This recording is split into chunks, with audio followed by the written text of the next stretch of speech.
I'm going to be doing a talk this year on the Easter question, why we have Easter celebrated most of the time on separate dates, understanding both sides of the argument, and perhaps proposing some type of compromise.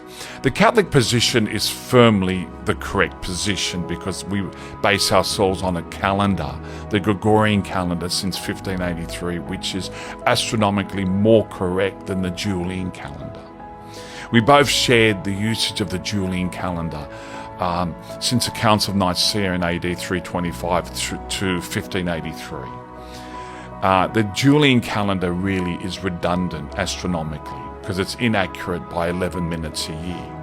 All right, while the Gregorian calendar is only inaccurate by 26 seconds a year. So this is what I'm studying. This is what I'm looking at. So this is what I'm reading now, issues relating to the papacy. And why for 1,000 years we all agreed that the Bishop of Rome had primacy and supremacy with respect to the Church, a universal jurisdiction. And how we can go back to that without threatening Orthodox traditions and the beautiful things that they have, etc. And how we can, from that recognition of the universal jurisdiction of the papacy, based in scripture, based in the canons of particular ecumenical councils that we share, how we can be in full communion again. We need to be. It's a scandal. It's weakening us. We're meant to be two lungs, east and west. Christianity began in the east.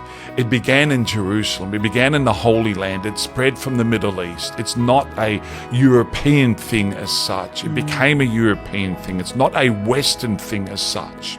It became a Western thing. And it should not be just a European or Western thing. We should reunify as quickly as possible. If I was Pope, and of course I'm not and never will be, and that's probably a great thing, but if I was Pope, that would be my priority. And I've said that before in other interviews, how to reunite so we end the scandal of division.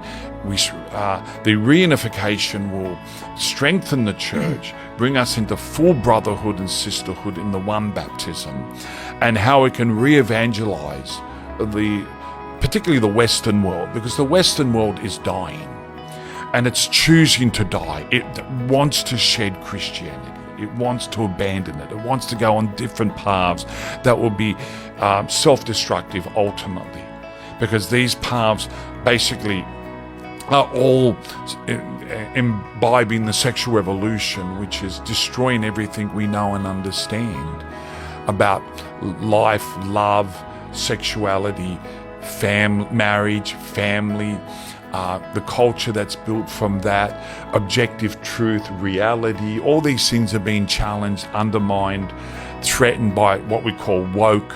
Woke is the word that sums up this revolutionary process. And the Western world, there are too many people in the Western world who want to go down this path. And that's a conscious, deliberate rejection of Christianity.